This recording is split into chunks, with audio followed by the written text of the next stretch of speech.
Riff Hamlin here from Blues Guitar Unleashed. Welcome and thanks for joining me. In today's video, I want to talk to you about a very simple pattern. You may have heard it called the B.B. King pattern, or I call it the house pattern. I'll kind of show you that.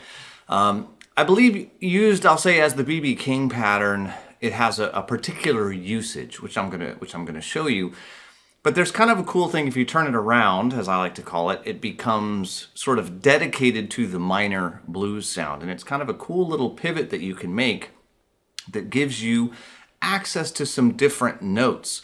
You don't have to go all over the fretboard, and you can actually go very comfortably between the major and the minor pentatonic sounds, or the major and the minor blues sounds, without having to change your root, without having to really, reconfigure a lot of things. You're basically going to just sort of change your point of view and shift a couple of frets. It's actually pretty easy. So let me first show you what I call this house pattern, or the B.B. King pattern. I'm going to call it leaning major. Let me show you what I mean. If you look at the diagram, you can see this house pattern, the root, the red note, is on the second fret of the, second string, 10th fret, which is an A. Okay, so if I look at that as my root, that note down there at the 11th fret of the third string that I can also strike, and the reason I call it the house pattern, as you can maybe see, is it kind of looks like an upside down house. That note down there is what we would consider to be the 6th in this key, and we get that from the major scale. Okay, so that's the 6th. That note there is a second, 1, 2. This note is the 4th, the 10th fret on the top string, and that note is the 5th, the 12th fret. So we don't have a third. So what's kind of interesting is that all of these notes, the root, the 2nd, the 4th, the 5th, and the 6th, almost make up a major pentatonic scale and almost make up a minor pentatonic scale, but not quite. But when we take this B, this second note, okay, this is the 12th fret of the second string. If I bend it up to a C sharp, which is a whole step bend, I get a major blues sound. Now, if I play it and I only move it a half step, then I get what would be a minor blues sound.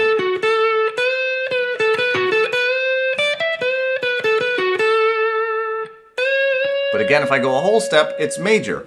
So like I say, this is kind of leaning major. It's easy to play major. It's subtle to get that minor third in there. It doesn't always work. You can do it, of course. I do it all the time. But it might not be the easiest way to achieve the minor blues sound. A half step bend is delicate. It's subtle.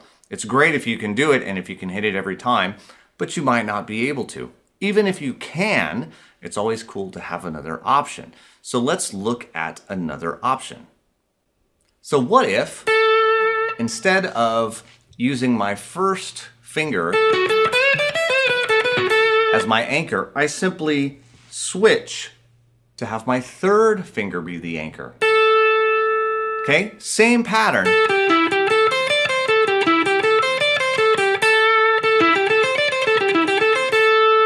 Nothing has changed. The only difference is that I'm focused around the A, same A, just with my third finger.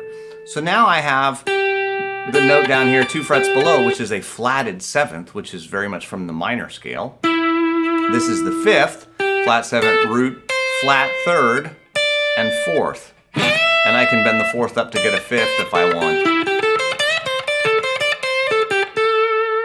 So I can go either way. I can get sort of a majory sound,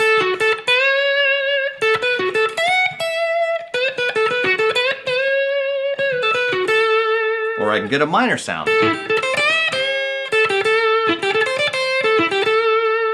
Now, of course, I could make this majory by bending up that third a half step, but I really don't. I want to specifically make this very basic and straightforward.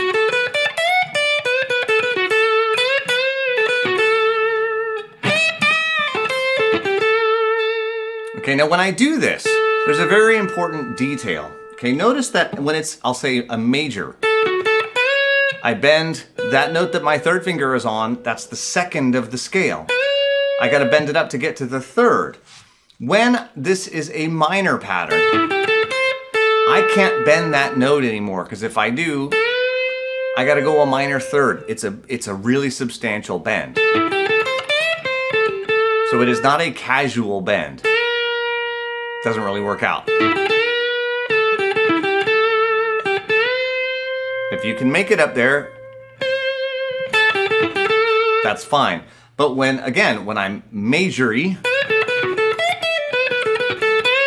I kind of have to bend that note. So what you might kind of have in your ear now is a big giant, so what? And I get that.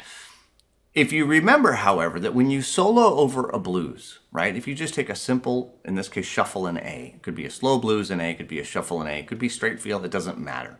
A blues in A, A7, D7, E7, right? The easiest way to approach that is to simply play the A minor pentatonic scale the whole time, the A minor blues sound, which we now know. Right? It's the second option. I'll say it's our third finger planted on that root. Now, of course, you got box 1, right? You got all the 5 boxes, you got all that other stuff. I'm just trying to keep this very simple and straightforward. I'm not saying these are the only options, just an option, okay? So, if you play that the whole time, it'll work. But we also know that we can get a really cool sound by using, I'll say, a major blues sound only when the 1 chord is happening. In the case of a blues in A, that's going to be the A7 chord. So real quick, let me throw on a jam track. This is just a very simple, I have a pack called 5x5 blues jam tracks, and it's just 5 styles, 5 keys. It's just meat and potatoes jam tracks. I use these all the time. So let me throw down, this is the shuffle blues in A, okay? So I'm gonna throw that on, and you can see, I'll call them out as I go. I'll use the minor over the 4 and 5 chord, I'll use the major sounding one over the 1 chord, and you can probably hear the difference. Check it out. Well, so here's major, because it's the 1 chord.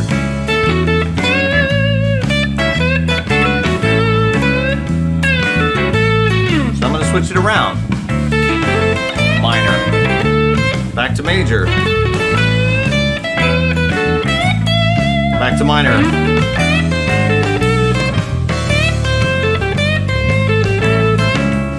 I'll go to major, because I'm back to that 1 chord,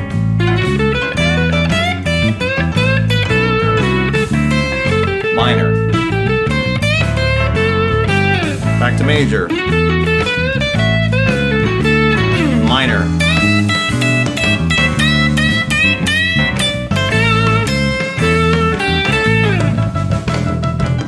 right? So I'm just switching around that 1 root, that 1 anchor position. I can get very easily from major to minor. I'm not having to shift a lot. I have a pivot note. I have a single note to pivot around, which is good because it's the root. You want to come back to the root fairly regularly anyway, okay? So hopefully this makes sense to you. Adding the diagrams to the video I think might help. So hopefully you can see these shapes. You got to just kind of play around with it. You know, take a blues jam track in A and just try this idea. Play the minor the whole time. And then when you hear, oh, that's the 1 chord, try and get a little bit of that major sound in there. It's a really great sound. This is a really easy way to get it. All right, so hope you dig that. Again, I'm Griff Hamlin from Blues Guitar Unleashed. As always, I look forward to talking to you real soon. Take care. Bye-bye.